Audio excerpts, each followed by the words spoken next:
Assalamualaikum warahmatullahi wabarakatuh. Di sini kami akan mempresentasikan hasil dari kerja kelompok kami dengan judul Perancangan Arsitektur Enterprise menggunakan Framework Zahman di PT Zaka Rotsa Property. Sebelumnya perkenalkan dulu, saya Intan Tiara Sani dengan NIM 205100015. Saya Aina Azara, NIM 2051008. Saya Dewi Pramita dengan NIM 205100025. Saya Rahim Rusnilingga dengan NIM 205100018. Saya Elsa Olivia Francisca Brusaragi, NIM 205100023. Saya Devtriani Saul Hanif dengan NIM 205100013. Untuk yang pertama yaitu deskripsi perusahaan. Di sebuah perusahaan properti bernama PT Zaka Rosta, terdapat tim pemasaran yang bertanggung jawab untuk mengembangkan strategi pemasaran yang menarik dan efektif untuk properti mereka. Mereka merancang kampanye iklan yang kreatif, mengelola media sosial, dan menjalin hubungan dengan calon pembeli. Tim operasional bertanggung jawab untuk mengelola properti fisik, termasuk konstruksi, pemeliharaan, dan manajemen properti. Mereka bekerja keras untuk memastikan bahwa properti yang dijual atau disewakan dalam kondisi yang baik dan siap untuk ditempati oleh pelanggan. Selanjutnya yaitu permasalahan yang muncul ada dalam perusahaan PT Zaka Rotsa. Yang pertama yaitu tidak adanya keselarasan antara sistem dan proses pemasaran.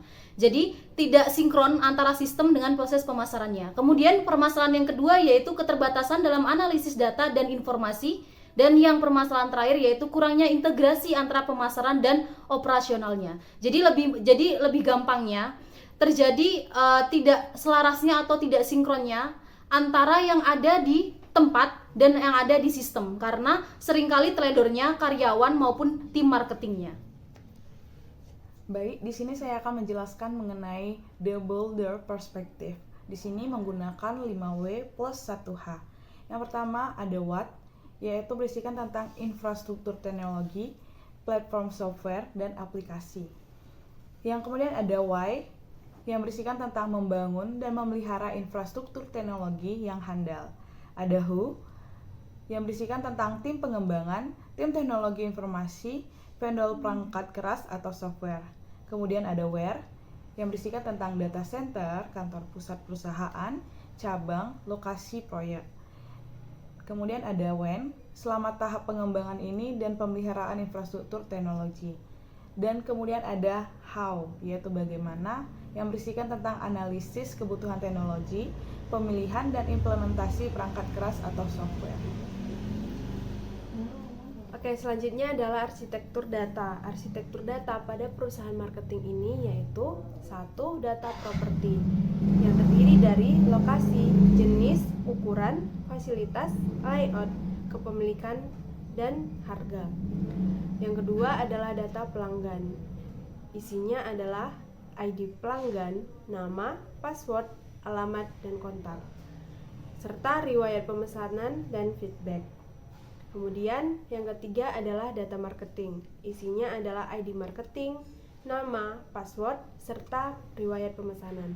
Yang keempat adalah data owner. Isinya adalah ID owner, nama, serta password. Dan yang terakhir adalah data admin. Isinya adalah ID admin dan nama serta password. Nah, di sini selanjutnya yaitu visi, misi, dan tujuan perusahaan. Di sini visi perusahaannya yaitu menjadi perusahaan pemasaran yang terkemuka dalam menciptakan dan memelihara keselarasan sistem yang optimal. Kami bertujuan untuk menjadi mitra yang dapat diandalkan dalam mengintegrasikan proses teknologi dan tim pemasaran sehingga menghasilkan efisiensi, sinergi, dan keberhasilan yang maksimal bagi klien kami. Misi perusahaan mengintegrasikan proses teknologi dan tim pemasaran untuk mencapai efisiensi, sinergi, dan keberhasilan yang maksimal bagi klien kami. Selanjutnya yaitu tujuan perusahaan. Yang pertama, meningkatkan pangsa pasar. Yang kedua, meningkatkan kepuasan pelanggan. Untuk selanjutnya ada arsitektur teknologi yang terdiri dari 5 hal. Yang pertama ada infrastruktur teknologi.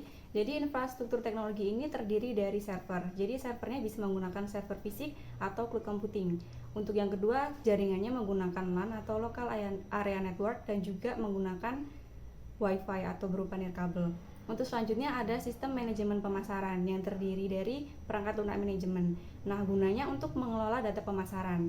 Untuk selanjutnya menggunakan sistem informasi geografis. Jadi digunakan untuk memetakan lokasi pemasarannya. Untuk selanjutnya ada sistem manajemen pelanggan. Di sini sistem manajemen pelanggan ada database pelanggan yang digunakan untuk menyimpan informasi mengenai pelanggan dan juga sistem manajemen pelanggan yang digunakan untuk menyimpan informasi dari pelanggan. Untuk selanjutnya ada sistem pemasaran digital, terdiri dari 2 hal. Yang pertama ada website pemasaran. Jadi nanti isinya ada proyek yang sedang dikerjakan, galeri dan juga video dan juga kontak yang bisa dihubungi. Dan selanjutnya ada media sosial yang digunakan sebagai media pemasaran seperti Facebook ataupun Instagram. Dan yang terakhir terkait dengan keamanan dan perlindungan data. Ada keamanan jaringan, kebijakan privacy dan juga backup data. Oke, selanjutnya ada artefak framework Zahman. Jadi yang pertama ada the planner perspective yang terdiri dari 5W1H. Yang pertama ada what, yaitu terkait dengan data apa saja yang digunakan. Dalam hal ini data yang digunakan ada data properti yang terdiri dari jenis, harga, lokasi, dan spesifikasi perumahan. Selanjutnya ada data konsumen, data pasar, strategi pemasaran, proses penjualan perumahan, dan juga tujuan perusahaan dalam aktivitas pemasaran. Selanjutnya why atau mengapa hal ini dilakukan. Hal ini dilakukan untuk mencegah duplikasi data, meningkatkan efisiensi pemasaran, dan pengambilan keputusan yang lebih baik berdasarkan data yang sudah ada. Selanjutnya ada who atau siapa saja yang terlibat dalam planner perspektif ini. Jadi ada tim pemasaran, manajer pemasaran, analisis pemasaran, agen properti, tim penjualan dan juga tim operasional. Selanjutnya ada where atau di mana planner perspektif ini dilaksanakan. Jadi dilaksanakan di kantor pusat, kantor cabang, lokasi proyek perumahan dan juga platform online seperti Facebook ataupun Instagram. Selanjutnya when atau kapan hal ini dilakukan.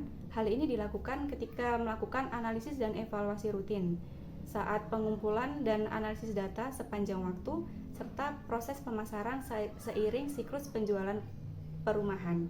Dan yang terakhir ada how, bagaimana hal ini dilakukan. Hal ini dilakukan dengan cara melakukan analisis kebutuhan pemasaran. Selanjutnya identifikasi sumber data, lalu perancangan strategi pemasaran, dan yang terakhir pengembangan proses penjualan properti. Yang kedua yaitu the owner perspective.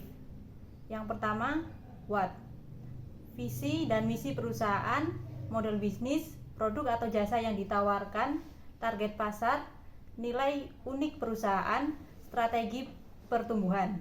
Yang kedua why, mengapa, menetapkan arah dan fokus perusahaan, membedakan perusahaan dari pesaing, mencapai tujuan jangka panjang perusahaan. Yang ketiga who, siapa, pemilik perusahaan, manajemen tingkat atas, tim eksekutif, pemangku kepentingan perusahaan.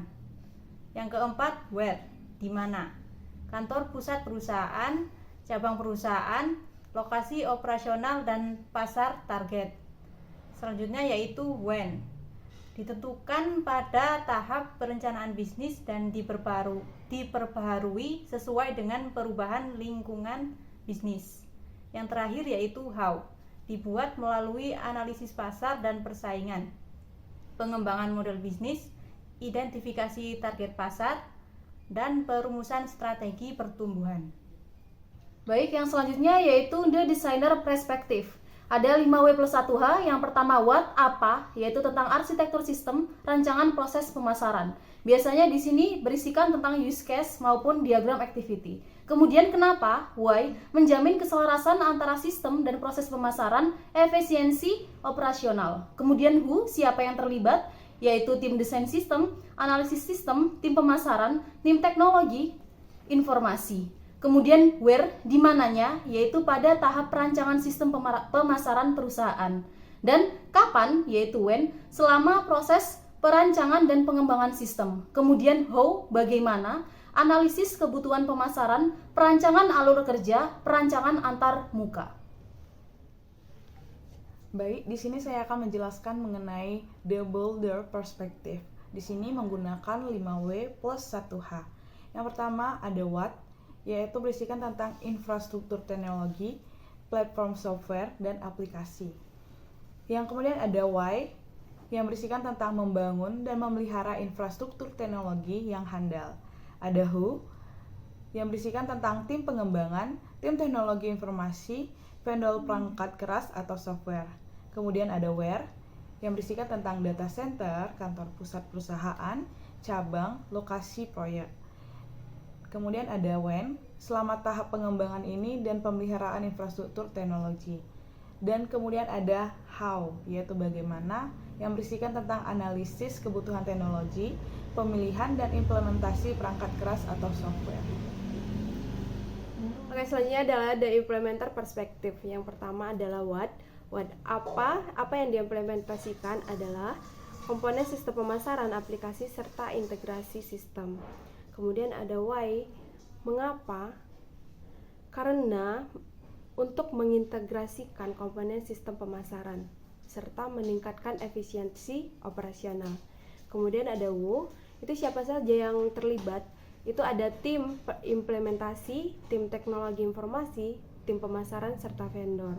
Kemudian ada where, di mana tahap implementasinya itu ada di tahap implementasi sistem pemasaran perusahaan. Kemudian ada when itu kapan implementasinya itu selama tahap implementasi dan pemeliharaan sistem pemasaran. Kemudian ada how, itu adalah analisis kebutuhan integrasi, pemilihan dan konfigurasi aplikasi serta pengujian sistem. Nah, selanjutnya yaitu the participant perspective. Apa aja sih di situ? What? Yang pertama, proses operasional pemasaran, tugas dan tanggung jawab. Why? Mengoptimalkan kinerja operasional mencapai target pemasaran. Who? Tim pemasar, tim operasional, manajemen tingkat atas, dan staf operasional. Where? Pada setiap tingkatan operasional perusahaan. When? Selama operasional pemasaran berlangsung. Who? Penetapan tugas tanggung jawab, pelatihan, pengawasan, dan evaluasi kinerja. Jadi kesimpulan yang bisa diambil dari presentasi kali ini yakni PT Zakaratsa menghadapi beberapa masalah dalam keselarasan sistem dan proses pemasaran serta analisis data yang terbatas dan juga kurangnya integrasi antara tim pemasaran dan tim operasional. Solusi arsitektur enterprise yang direkomendasikan meliputi pengembangan sistem terintegrasi, infrastruktur data yang kuat, perkuatan sinergi antara tim, dan penerapan teknologi yang relevan. Dalam menjalankan arsitektur tersebut, perusahaan menggunakan arsitektur data, arsitektur proses bisnis, arsitektur teknologi, dan mengacu pada perspektif-perspektif dalam artifak framework Zahman. Demikian presentasi kami pada hari ini. Mohon maaf jika banyak sekali kata maupun perilaku dari kami. Sekian. Wassalamualaikum warahmatullahi wabarakatuh. Dadah!